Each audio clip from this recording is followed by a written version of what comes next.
పాయింట్లు ఎవరికిస్తున్నావు? పెట్టాడుగా మెలిక.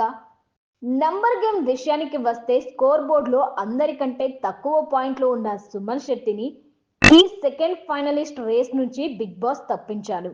అతనికి లభించిన 1,00,000 పాయింట్లలో సగం అంటే 50,000, మొత్తం స్కోర్లో సగం అంటే 50 పాయింట్లను ఇంటి సభ్యుల్లో ఒకరికి ఇవ్వాల్సి ఉంటుంది. నేను అడిగినప్పుడు ఎవరికి ఇస్తున్నారో చెప్పండి అని మెలిక పెట్టారు బిగ్ బాస్. దాంతో మన డెమాన్ పవన్ ఇమ్ముతో గుసగుసలాడాడు. సుమనన్న మైండ్ పెట్టి ఆలోచిస్తే మనిద్దరిలో ఒకరికి ఇవ్వాలి, నాకే ఎందుకు ఇవ్వాలని కోరుకుంటున్నానంటే నేను అన్నకి 1,00,000 ఇచ్చాను కాబట్టి తిరిగి నాకు ఇస్తే బాగుంటుంది అని న్యాయంగానే ఆశించాడు డెమాన్. భరణికి ఇస్తే మనకి దొరకడయ్యా. డెమాన్ గుసగుస. సుమనన్న భరణి అన్నకి ఇస్తే ఇక మనకి భరణి అన్న దొరకడు అని అన్నాడు ఇమ్మాన్యుల్. కానీ అప్పటికే సుమన్ శెట్టి భుజంపై భరణి చేయి ఉంది. ఆల్రెడీ వాళ్ళిద్దరూ డిస్కషన్ మొదలు పెట్టారు. పక్కనే సంజన కూడా ఉంది. సుమన్తో కన్నీళ్లు పెట్టుకుంటూ భరణి మాట్లాడాడు. మనం ఇక్కడ వరకు వచ్చామంటే ఆడియన్స్ ఇచ్చిన సపోర్ట్తోనే. గేమ్స్లో ఆడామా ఓడామా అన్నది పక్కన పెడితే నువ్వు దాని గురించి బాధపడకు అని భరణి ఎమోషనల్ అయ్యాడు. ఇంతలో సంజన వెళ్ళి వాళ్ళ దగ్గర కూర్చునే ప్రయత్నం చేయగా నువ్వు పక్కకెళ్ళు ప్లీజ్ అని చిరాగ్గా చూశాడు భరణి.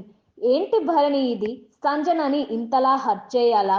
దీంతో పాపం సంజన ఓకే సారీ అంటూ అక్కడి నుంచి వెళ్ళిపోయింది. భరణి అలా రియాక్ట్ కావాల్సిన అవసరం లేదు. ఎవరి ఓదార్పు వాళ్ళది, ఎవరి ప్రయత్నం వాళ్ళది. పైగా ఇప్పుడు జుట్టు సుమ్ము చేతిలో ఉంది కాబట్టి ఎవరి ప్రయత్నం వాళ్ళు చేస్తుంటారు. కానీ భరణి మాత్రం హౌస్ మేట్స్ కి ఆ అవకాశం ఇవ్వకుండా నేను మాత్రమే ఓదార్చాలి, నేనే మార్కులు కొట్టేయాలి అన్నట్లుగా ఉంది అక్కడ సీన్.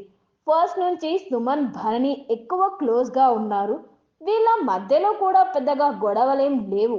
దాంతో హౌస్ మేట్స్ కి కూడా సుమన్ భరణికే పాయింట్స్ ఇచ్చేస్తాడు అని ఉన్నా వాళ్ళ ప్రయత్నాలు వాళ్ళు చేశారు. గేమ్ నుంచి తప్పించినందుకు బాధపడకు. ఇక్కడ వరకు వచ్చామంటే ఆడియన్స్ వల్లే. నేను వేరే ఎక్స్పెక్ట్ చేశా, బట్ నిన్ను తప్పించడం షాక్ అయ్యాను. నిన్ను ఆడియన్స్ దగ్గర కూర్చోబెడదాం అని అనుకున్నాను అంటూ ఏడ్చేశాడు భరణి. ఇద్దరు కన్నీళ్లు. నా పాయింట్లు మీకే భరణన్న. ఇక భరణి కన్నీళ్లకు కరిగిపోయిన సుమన్ శెట్టి నా పాయింట్లను మీకే ఇస్తాను అని అన్నాడు. ఈ హౌస్ లో నాకు అండగా ఉన్నది మీరే అన్నా, మీకే ఇస్తాను అంటూ సుమన్ ఎమోషనల్ అయ్యాడు. మీ ఇష్టం సుమనన్న, మీకు ఎలా నచ్చితే అలా చేయండి అని అన్నారు. దానికి సుమన్ బిగ్ బాస్ ఆ మాట చెప్పగానే నాకు మీరు తప్ప ఎవరు లేరు అని అన్నాడు. దానికి భరణి మళ్ళీ ఏడ్చేశాడు. సుమన్ కూడా ఏడుస్తూ నిన్న ఆటలో నుంచి తప్పిస్తున్నా అని బిగ్ బాస్ చెప్పగానే నాకు ఒక్క భరణి అన్ననే కనిపించాడు. ఎవరేమనుకున్నా సరే నేను వాళ్ళతో కూడా డైరెక్ట్గా మాట్లాడతా అని అన్నాడు సుమన్. అప్పుడు భరణి ఆ పాయింట్లు అయితే నాకు ఉపయోగపడతాయి, లేదంటే మరో వ్యక్తి ఉన్నారు, ఎవరో చెప్పు అని అడిగాడు భరణి. సిస్టర్, నా పాయింట్లు మీకే ఇస్తున్నా. సంజన కన్నీళ్లు. భరణి మాటలకి సంజన అని అన్నాడు సుమన్ శెట్టి. ఎస్, తను లీస్ట్ స్కోర్తో ఉంది కాబట్టి ఆమెకి హెల్ప్ చేసిన వాళ్ళం అవుతాం అని అన్నారు భరణి. దాంతో సుమన్ శెట్టి సంజన దగ్గరకు వెళ్ళి నా మైండ్లో ఫస్ట్ భరణి అన్నే ఉన్నారు, ఆయనకి ఆ మాట చెప్తే ఒకసారి ఆలోచిస్తే సంజన లీస్ట్లో ఉంది అని అన్నారు, కాబట్టి ఆ పాయింట్లు మీకే ఇద్దాం అని అనుకుంటున్నాను అని అన్నాడు. ఆ మాటతో థ్యాంక్స్ సుమనన్న అంటూ ఏడ్చేసింది సంజన. నాకు అడగాలంటే మొహమాటం అన్నా, సారీ అన్నా, మిమ్మల్ని గేమ్ నుంచి తీసేశారు అని బోరున ఏడ్చేసింది సంజన. అయ్యో, పెట్టారుగా ఫిట్టింగ్. తర్వాత బిగ్ బాస్ నుంచి మరో అనౌన్స్మెంట్ రావడంతో సంజన పేరు చెప్పాడు సుమన్ శెట్టి. దెబ్బకి సంజన 190 పాయింట్లతో 3వ ప్లేస్కి వెళ్ళగా 170 పాయింట్లతో ఇమ్మాన్యుల్ 4వ స్థానం, 150 పాయింట్లతో డెమాన్ 5వ స్థానానికి పడిపోయారు. అయితే ఇమాన్యుల్ ఏ మాత్రం నిరాశ పడకుండా లీస్ట్లోకి వచ్చేశాం అని దాన్ని కూడా వినోదాత్మకంగా చూశాడు. ఆ తర్వాత ఇంటి సభ్యుల మధ్య మరో ఫిట్టింగ్ పెట్టాడు బిగ్ బాస్.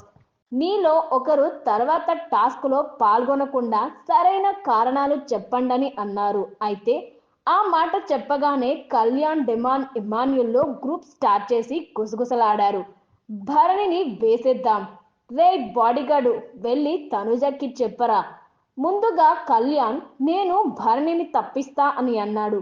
వీడేదో తనుజకి బాడీగార్డ్ అన్నట్లుగా వెళ్ళి తనుజకి చెప్పు కళ్యాణ్, భరణిని తప్పించమని అని అన్నాడు ఇమాన్యుల్. దాంతో కళ్యాణ్ హా చెప్తా, దానికి ఎలా చెప్పాలో ఏం చెప్పాలో చెప్పాల్సిందే చెప్తా, భరణిని తీసేయమని చెప్తా అని అన్నాడు. అట్ ది సేమ్ టైం వాళ్ళు నన్ను తీసేస్తారు అని తనుజతో ముందే చెప్పాడు భరణి. నేను లీడింగ్లో ఉండకపోయినా నేనే టార్గెట్ అవుతా, ఎందుకంటే నిన్న కూడా నేనే హైయెస్ట్ కాదు అయినా తీసేశారు. వాళ్ళ సంగతి ఎందుకు కానీ నువ్వేమనుకుంటున్నావో చెప్పు అని అసలు పాయింట్ తనుజని అడిగారు భరణి. బిగ్ బాస్ హౌస్లో సీజన్ ఎండింగ్కి వచ్చేస్తుంది అంటే ఏదో ఎంటర్టైన్మెంట్ ఎక్స్పెక్ట్ చేశారు కానీ ఇన్ని ఫిట్టింగ్లు, ఇన్ని గొడవలు ఎవ్వడూ ఎక్స్పెక్ట్ చేయలేదు. ఇప్పటి వరకు మంచి బాండింగ్లో ఉన్న వాళ్ళు కూడా ఈ వీక్లో ఎవరి బాట వాళ్ళదే, ఎవరి వేట వాళ్ళదే అన్నట్టు డివైడ్ అయిపోయి ఆడారు.